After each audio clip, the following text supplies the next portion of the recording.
பேச்சுக்காக நமது முன்னோர்கள் சொன்னது அல்ல, அதை வள்ளலாரே சொல்கிறார். அகத்தே கருத்து புறத்து வெளுத்திருந்த உலகர் அனைவரையும் சகத்தே திருத்தி சன்மார்க்க சங்கத்து அடைவித்திட அவரும் இகத்தே பரத்தை பெற்று மகிழ்ந்ததற்கென்றே எனை இந்த உகத்தே இறைவன் வருவிக்க உற்றேன் அருளை பெற்றேனே என்கிறார். வள்ளலார் பிறந்த 5வது மாதத்தில் அவரின் தாய் தந்தையர் சிதம்பரம் சென்று நடராஜரை தரிசித்தனர்.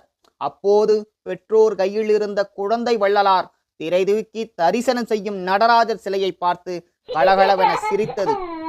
ஏன் வள்ளலார் 5 மாத குழந்தையாய் இருக்கும்போது நடராஜர் சிலையை பார்த்து சிரித்தார் என்பது இந்த காணொளி நிறைவடையும் பொழுது தெளிவாக தெரியும்.